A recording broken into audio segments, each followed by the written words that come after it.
So continuing the free agency grades that we are giving for NFL teams this offseason, earlier this week on the Tuesday show, we covered the AFC North, and today we're going to be covering the AFC West. I guess we're going counterclockwise. Do you even go counterclockwise on a compass? I guess, I don't know if there's like a separate term for that or not, but regardless, we're going this way around. We're going to the West from the North. Going to cover the AFC West, who, as a majority, had a very effective free agency period, in my opinion. A lot of the teams in the AFC West did a really good job about locking in their key positions of need, and not only receiving good players, but also covering the bases on replacing good players. A lot of one-for-ones here, in my opinion, in the AFC West. So let's just go ahead and get into it and start talking about it. Going to start with the Denver Broncos. The Broncos have been a team that's been stuck in limbo, it feels like, pretty much ever since Peyton Manning retired, and part of that is due to the fact that Patrick Mahomes came on the scene 3 years later and has been dominating ever since. The Broncos have been a team in limbo, and a lot of that has to do with the fact that they haven't found a consistent quarterback, and there were quarterbacks on the market this offseason via trade, via free agency. Dak at one point was going to be a free agency, and I thought, well, Dak Prescott in Denver doesn't seem like that much of or that bad of an idea. It seems like a very mutual relationship. Obviously, Dak is off the board. Carson Wentz got traded. Deshaun Watson now has 16 sexual assault lawsuits on his table, so even if the Houston Texans were going to trade Deshaun Watson before, doesn't mean I wouldn't think that the Denver Broncos necessarily want him anymore, I guess is what I'm going for. So, no, really the biggest need for the Broncos at this point, I feel like, is a quarterback. They've got offensive weapons in Noah Fant and Jerry Jeudy. They could use a better running back. They did sign a running back in this offseason period in Mike Boone from Minnesota. Philip Lindsay ended up leaving.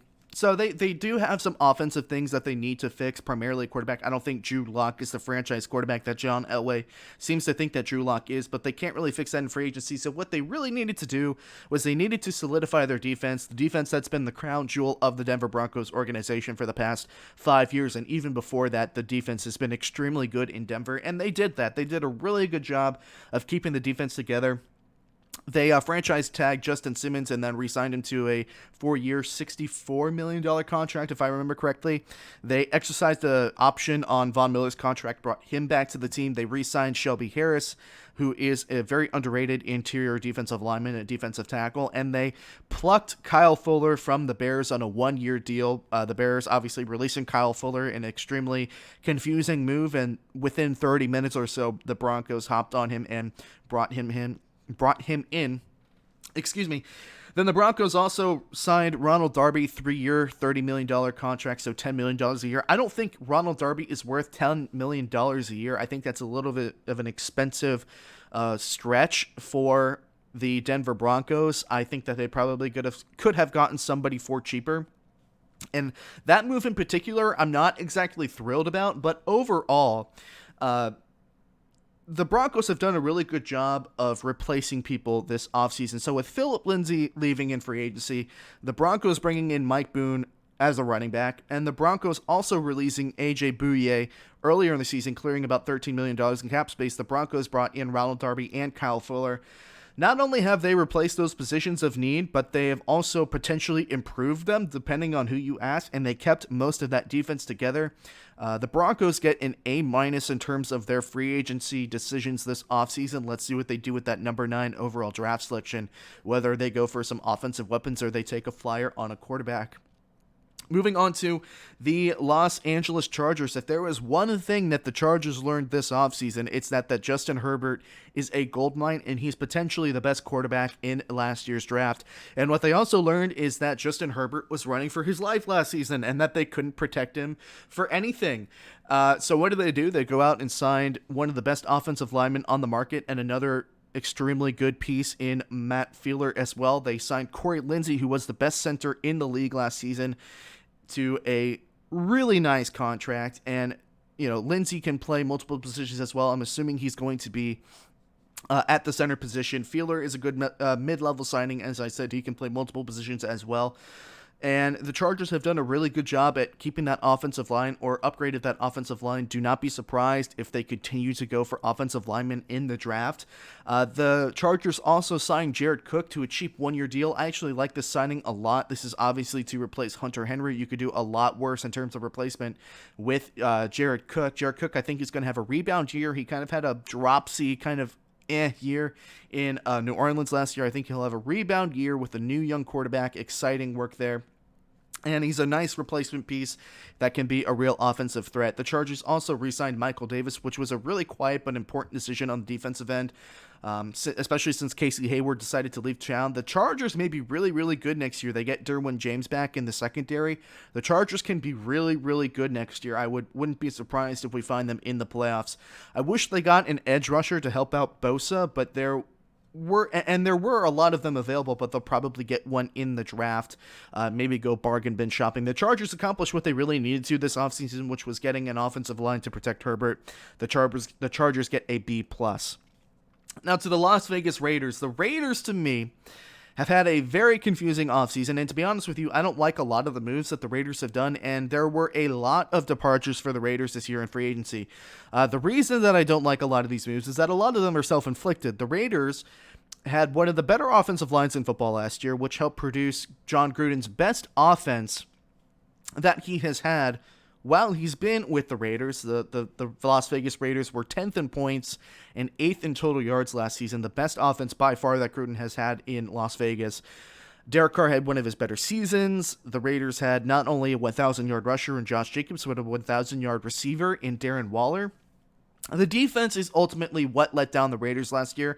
So going into it, I'm like, okay, they're going to get some people on defense to help out the defense. And what they instead did was they completely nuked their offensive line, which was, again, as I said, responsible for really delivering the best offense that Gruden has had in his time as a Oakland Raider / Las Vegas Raider. 3 out of the 5 offensive line starters are gone. All of them were traded for a combined draft capital of 2 7th-round picks, a 3rd-round pick, and 2 5th-round picks, which apart from that 3rd-rounder, it's very unlikely that those picks turn anything into anything of equal value that they could use as opposed to what they already had. They could use those picks as trade incentive. I don't know. I'm just not crazy about it. Now I understand that the offensive line was extremely expensive and they wouldn't have been able to pay all of them, but there was no reason to get rid of almost everybody there. I feel like it was a little bit of overkill. Now, with this freed up money, the Raiders signed Unique Ngakoue, and the other thing is that since they traded a lot of these guys, there is going to be some cap hits for the Raiders as well, so they might have been better off just plain releasing them if they're going to get rid of them like that. With this freed up money, as I said, the Raiders got Unique Ngakoue, which is a fine signing. They also got a couple of interior defensive linemen, so they did address the defensive line, which was a big point that they did need to address. Offensively, they signed John Brown from Buffalo, who's a fine wide receiver. They also signed Kenyon Drake, which, with a 1,000-yard rusher in Josh Jacobs, this hardly made sense to me. And even if you want to argue that, well, Drake is going to be an excellent backup, maybe the best backup running back in the league, you're right. He is, but he has the 14th best contract among among running backs in the NFL. So you're going to tell me that you're going to give that much money to a backup running back when you could have gotten somebody else to fill the same role for cheaper? I mean, Kenyon Drake is getting $8 million guaranteed in his second season. You're telling me that you couldn't have gotten somebody cheaper in either gotten somebody at a different position of need? It just does not make sense to me. The Raiders did get Marcus Mariota to take a pay cut, which helps them a lot. Says something, I guess, about that team that Mariota wants to stay there. And again, John Brown was a good signing offensively, but the majority of the free agency for the Oakland Raiders was a head scratcher for me. And I wanted to give them a D rating, but I think that I'll bump it up to a C- just to be nice, because maybe, I can understand that working with money with that offensive line probably wasn't an easy decision. And last but not least, the Kansas City Chiefs. The Chiefs have been quiet-ish this offseason, but it's been a lot like the Chargers in free agency in the sense that they needed to get some offensive line help, and everybody knew this after the Super Bowl. The Chiefs released both tackles before free agency really even started, and they had to revamp that line, which they did on day one, getting Joe Thuney from New England. The contract is expensive, but it's worth it. He's one of the premier guards in the league that can also play tackle if necessary. And of course, the Chiefs landed Kyle Long out of retirement, who got him on a cheap 1-year, $5 million deal. Now all the Chiefs really need to do is re-sign a lot of the roster at large and play with their money a little bit, restructure some contracts to make sure that they're under the salary cap. I did see that they just signed Sorensen, the safety, so that is a step in keeping the band together. The Chiefs are re-upping for another Super Bowl run. They'll need to address pretty much every single other need in the draft. The Chiefs get a solid B for a simple yet effective offseason. This is the prototypical offseason and free agency period that you want to have as a Super Bowl contender, where you address your key needs and then make sure that you spend the rest of your money getting under the cap and then re-signing everybody else. Again, the Chiefs get a solid B. So with that all being said and done, that is the free agency grades for the 2021 offseason for the AFC West. Again, we're doing one of these every single show that we do, so next time it will be the AFC South. Hey everyone, thank you so much for watching this segment from the Hard Headed Sports Podcast. You've heard what I've had to say, now I'm interested to hear what you think as well.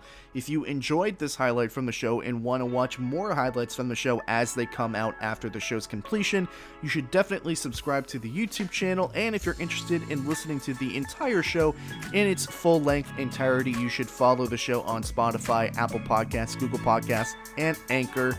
Thank you so much for watching. I will see you all very soon.